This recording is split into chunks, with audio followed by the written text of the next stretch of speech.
Hello everyone, मैं हूं advocate Rahul Mishra और आज की वीडियो में हम लोग ये समझने की कोशिश करेंगे कि अगर आपके विरुद्ध कोई भी झूठा मुकदमा रजिस्टर करा देता है तो आपको क्या करना चाहिए। ऐसी कंडीशन में उस एफआईआर को जड़ से कैसे खत्म करेंगे, अगर चार्जशीट लग गई चार्जशीट को कैसे खत्म करेंगे, आपके पास क्या ऑप्शन है कि उन मुकदमों को आप तुरंत खत्म करा ले जाएं, आपको ट्रायल न फेस करना पड़े, अननेसेसरी का आपका समय न बर्बाद हो।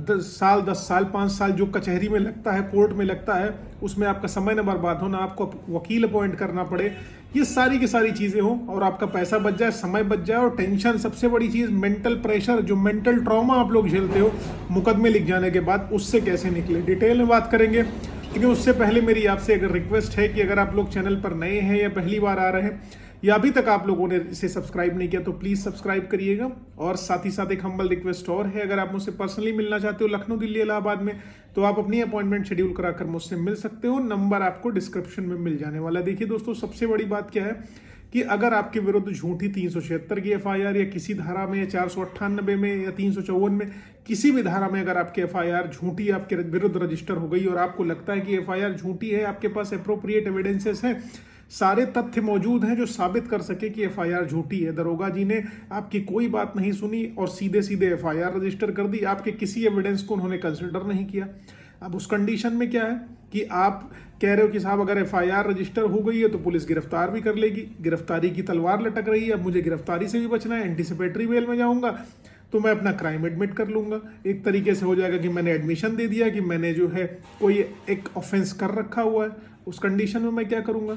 तो सबसे बड़ी बात, जो सबसे पहली बात, जो बेसिक बात यह है कि 376 की एफआईआर या किसी अन्य सेक्शन में अगर आपके ऊपर एफआईआर हो रही तो सबसे पहले पहला स्टेप जो आपको लेना है वो कुछ नहीं करना है, सबसे पहले पुलिस से भागना है, अपने आप को अरेस्ट होने से बचाना है, क्योंकि भाई अरेस्ट होने से बचना भी आपका मौलिक अधिकार है, आपको कोई उससे रोक नहीं सकता है। तो सबसे पहला काम जो आपको करना है, पहला काम आपको जाना है एफआईआर क्वेशिंग में। फर्स्ट पॉइंट, सबसे पहले एफआईआर क्वेशिंग में जाना है, एफआईआर की सर्टिफाइड कॉपी निकलवाना है, अपने जो है आपका राज्य का जो कंसर्न कोर्ट है उसके पास जाना है और कोर्ट में अर्जी लगानी है क्रिमिनल रिट में, ये 482 में, क्योंकि स्टेट ऑफ यूपी में इलाहाबाद हाई कोर्ट और जो है लखनऊ हाई कोर्ट में आपके क्रिमिनल रिट में आते हो, सीआरएलपी में आते हो एफआईआर क्वेश कराने के लिए, और जगह पर आप 482 में एफआईआर को क्वेश कराने के लिए जाते हो। ठीक है, वहां पर कोर्ट में सारे सबूत और तथ्यों को रखना है, नेक्सस प्रॉपरली बनाने और कोर्ट में प्रेयर करनी है कि मेरी एफआईआर जो मेरे विरुद्ध करी गई है झूठी है, इसको क्वैश कर दिया जाए या अरेस्ट दे दिया जाए या खत्म कर दिया जाए। ये सारी प्रेयर आप उसमें अपनी पिटीशन में करते हो। तो जज साहब को अगर लगता है कि एफआईआर क्वैशेबल है तो उसको खत्म कर देते हैं, अगर नहीं लगता है तो आपको स्टे दे देते हैं कि कम से कम पुलिस आपको अरेस्ट ना करे। अब यहाँ पर आपका काम हो गया है कि आप एफआईआर की स्टेज पर, इनिशियल स्टेज पे आ गए, आपको अरेस्टे मिल गया। मान लो अरेस्टे मिल गया, एफआईआर क्वेश नहीं करा कोर्ट ने, तो दूसरा चारा क्या है कि अब पुलिस चार्जशीट दाखिल कर दे रही है। चार्जशीट दाखिल कर दे रही है तो चार्जशीट क्वेशिंग में आइए, बिल्कुल 482 में चार्जशीट क्वेशिंग में, चार्जशीट को चैलेंज करिए। ट्रायल को लंबा चलाने का तरीका यही है कि आपको ट्रायल ना फेस करना पड़े, matter high court to high court पड़ा रहे। सबसे पहले एफआईआर क्वेशिंग में हाई कोर्ट आ गए। दूसरी चीज, अब जैसे चार्जशीट आ गई, चार्जशीट के बाद वेट करो, आपको समन करेंगे, समनिंग ऑर्डर आएगा, समनिंग ऑर्डर आने के बाद फिर जो है आपको जो है बुलाया जाएगा कि आप ट्रायल कोर्ट में आइए, आपके विरुद्ध ये आरोप लगाए गए। भाई समनिंग ऑर्डर आया, मजिस्ट्रेट ने कॉग्निजेंस ले लिया, समनिंग ऑर्डर आया, आप जाओगे तो वहां धर लिए जाओगे। ठीक है, वहां पर मत जाओ। अब आप वहां पर क्या करो कि समनिंग ऑर्डर, कॉग्निजेंस को, समनिंग ऑर्डर को, चार्जशीट को, ठीक है, एफआईआर को, तीनों को चैलेंज कर दो। किसमें? 482 में अगेन।